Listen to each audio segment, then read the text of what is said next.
اگر آپ نے ابھی تک ہمارے چینل کو سبسکرائب نہیں کیا تو سبسکرائب کر لیجئے اور ساتھ میں بیل آئیکن ہے اسے بھی پریس کر لیجئے تاکہ ہر نئی آنے والی ویڈیو کی اپڈیٹ آپ تک پہنچ سکے۔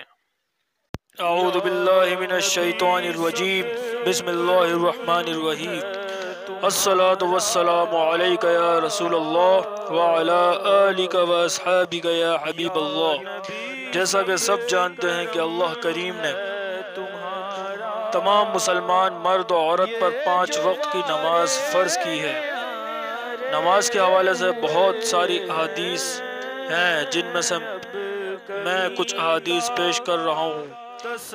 ایک شخص نے حضور نبی کریم صلی اللہ تعالی علیہ وآلہ وسلم سے عرض کی کہ یا رسول اللہ صلی اللہ تعالی علیہ وآلہ وسلم، میرے گھر میں برکت نہیں ہے، اس کی کیا وجہ ہے؟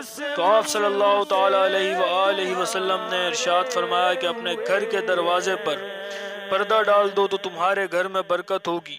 تو اس شخص نے پھر عرض کی کہ یا رسول اللہ، پردہ ڈالنے سے برکت کیسے ہوگی؟ تو آپ صلی اللہ تعالی علیہ وآلہ وسلم نے ارشاد فرمایا کہ تمہارے گھر کے دروازے پر پردہ نہ ہونے کی وجہ سے بے نمازیوں کا سایہ تمہارے گھر کے اندر پڑتا ہے جب وہ تمہاری گلی سے گزرتے ہیں، تو اس وجہ سے تمہارے گھر میں برکت نہیں ہے۔ جب تم اپنے گھر کے دروازے پر پردہ ڈالو گے تو کسی بے نمازی کا سایہ تمہارے گھر پر نہیں پڑے گا، تو تمہارے گھر میں برکت ہوگی۔ اس سے یہ پتہ چلا کہ بے نمازی کا اگر سایہ بھی گھر کے اندر پڑ جائے تو گھر سے برکت اڑ جاتی ہے۔ جابر رضی اللہ تعالیٰ عنہ سے روایت ہے کہ رسول اللہ صلی اللہ تعالی علیہ وآلہ وسلم نے ارشاد فرمایا کہ بندے کے اور کفر کے درمیان صرف نماز چھوڑ دینے کا ہی فرق ہے۔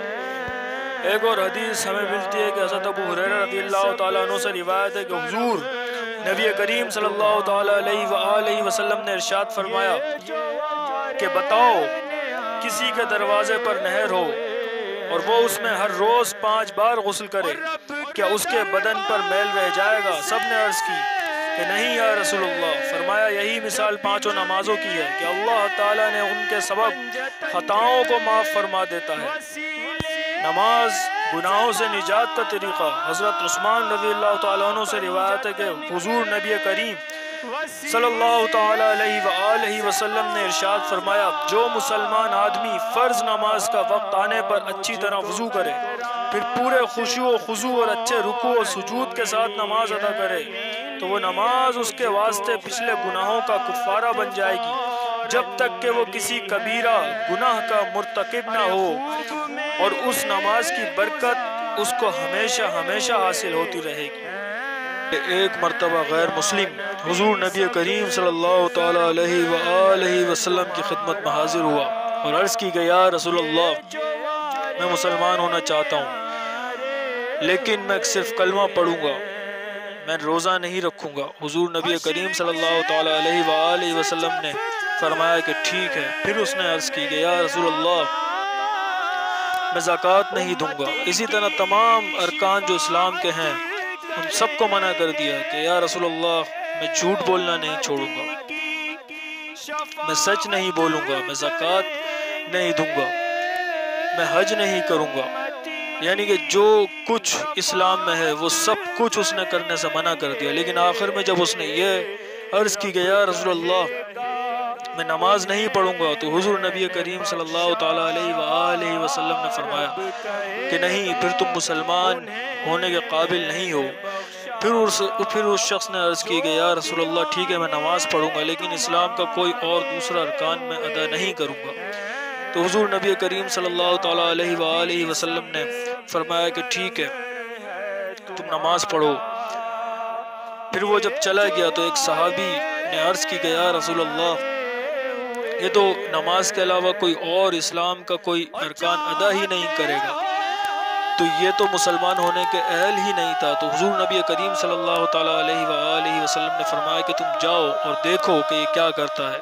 وہ صحابی اس شخص کے پیچھے گئے اور دیکھا کہ وہ تمام نمازیں اس نے شروع کر دی جیسا اس نے کہا تھا۔ فجر بھی پڑھی، ظہر، عصر، مغرب، عشاء، پھر نماز جمعہ، تمام نمازیں پڑھتا گیا۔ کچھ دنوں بعد اس کی تمام بری عادات چھوٹ گئیں جو اس کے اندر تھی۔ اس نے جھوٹ بولنا چھوڑ دیا، سچ بولنا شروع کر دیا، اس نے زکوٰۃ دینا شروع کر دی، اس نے حج بھی کیا جا کر، اس نے تمام جو اسلام کے ارکان تھے وہ بھی ادا کیے، اور تمام بری عادات چھوڑ کر اچھے راستے پر چلنا شروع ہو گیا۔ تو اس سے بھی ہمیں یہ پتہ چلا کہ نماز برائی سے روکتی ہے اور اچھائی کے کاموں کی طرف ہمیں لے کر آتی ہے۔ ایک اور حدیث ہمیں نماز کے حوالے سے ملتی ہے کہ حضور نبی کریم صلی اللہ تعالیٰ علیہ وآلہ وسلم نے ارشاد فرمایا کہ اگر لوگوں کو فجر اور عشاء کی نماز کا ثواب معلوم ہو جائے تو وہ گھٹنوں کے بل گھسیٹتے ہوئے مسجد کی طرف آئیں۔ ایک اور حدیث ہمیں ملتی ہے کہ حضور نبی کریم صلی اللہ تعالیٰ علیہ وآلہ وسلم کو جب کوئی مشکل درپیش ہوتی تو آپ صلی اللہ تعالیٰ علیہ وآلہ وسلم فوراً نماز کی طرف متوجہ ہو جاتے۔ اس سے ہمیں یہ بھی پتہ چلتا ہے کہ نماز ہمیں مشکلات سے بچاتی ہے اور ہمارے لیے آسانیاں پیدا کرتی ہے۔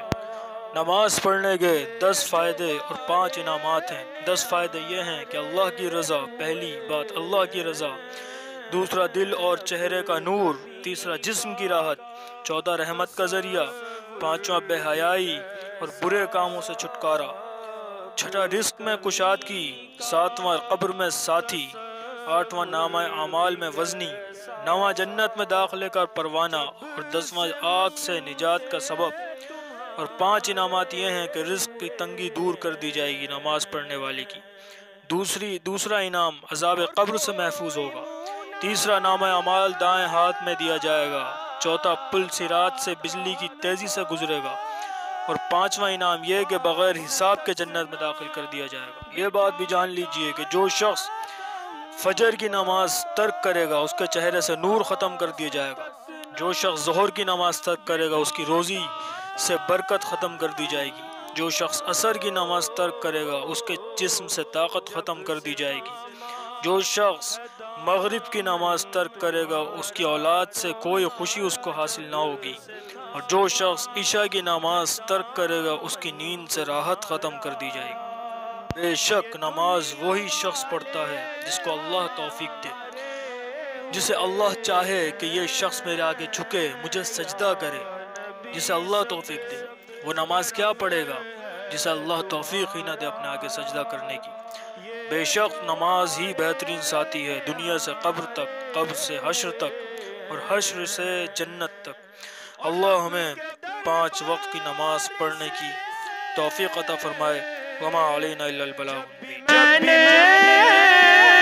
پنجتن کے وسیلے سے مانگا،